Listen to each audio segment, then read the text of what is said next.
This video was developed by the U.S. Department of Energy's National Energy Technology Laboratory as part of a larger effort to share information about carbon sequestration, which is an important part of a portfolio of technologies that could be used to reduce greenhouse gas emissions like CO2. Greenhouses are warm because heat from sunlight passes through the glass and then gets trapped inside. Greenhouse gases in the Earth's atmosphere, like water vapor and carbon dioxide, or CO2, act much like the glass in a greenhouse. As you can see in this image, light from the sun passes through the atmosphere like it does through glass in a greenhouse. In our atmosphere, this light heats the air and the surface of the planet. Some of that heat gets radiated back out through the atmosphere, and some of it remains trapped. Life as we know it depends on this natural heat-regulating function, since it keeps our planet livable. There is concern that as levels of greenhouse gases increase, our atmosphere may trap more heat than we need. This could lead to changes in climate and weather around the planet that are commonly referred to as global climate change. Since the Industrial Revolution began, man-made CO2 emissions, mainly from the use of fossil energy, have increased significantly.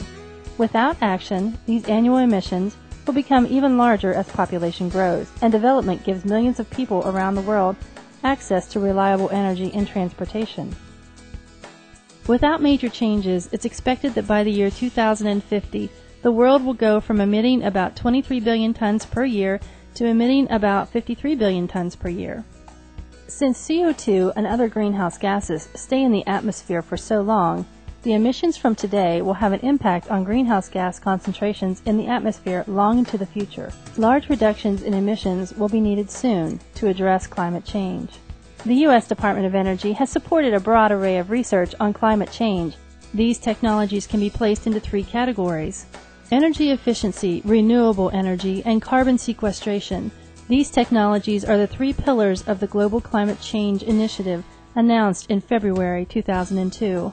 One study conducted in 2004 showed that these three technologies are key in avoiding increases in future emissions, holding them flat in the U.S. through 2050.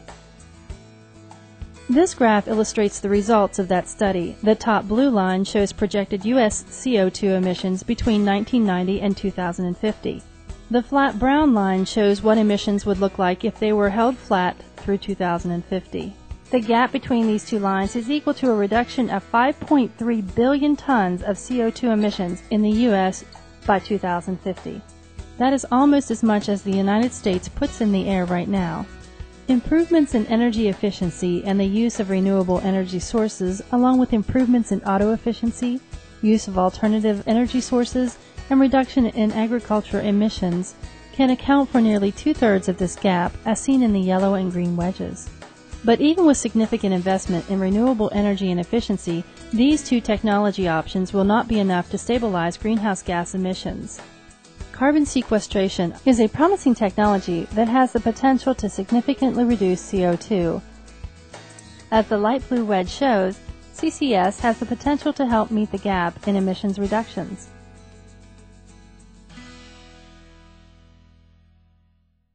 CCS is the term used to describe a broad group of technologies for capturing and permanently sequestering or storing CO2 in biologic materials like trees, or in deep underground geologic formations like oil fields, unminable coal seams, and deep saltwater geologic formations. The techniques used in CCS are already in use today in a process called enhanced oil recovery. In this process, CO2 is injected into an old oil field to help recover oil that would have otherwise been left behind.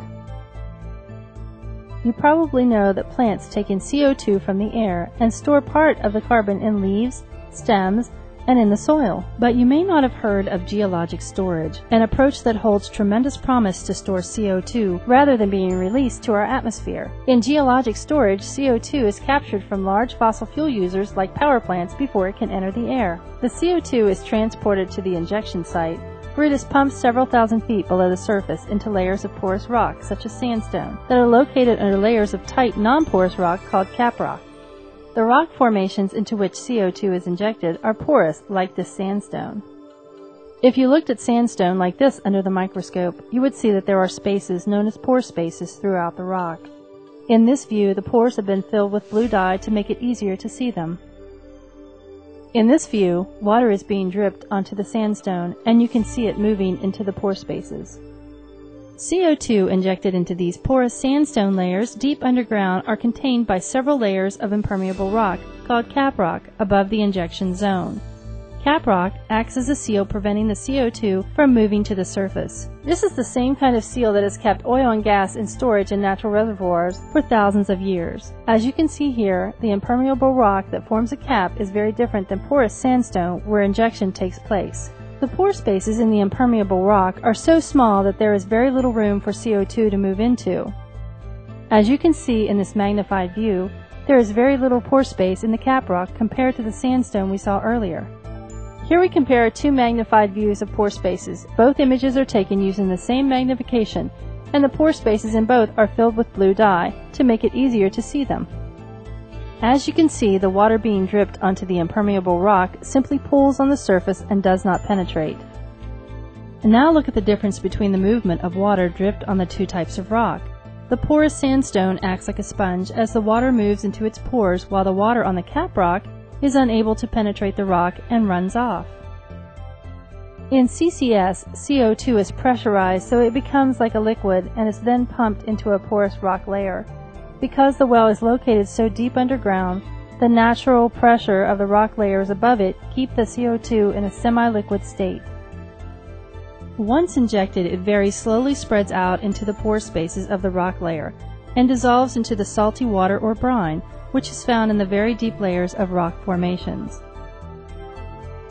Research is underway around the world to determine how to safely and cost-effectively use CCS to address climate change. Today, there are a handful of large-scale CCS operations, and there are numerous research and development projects.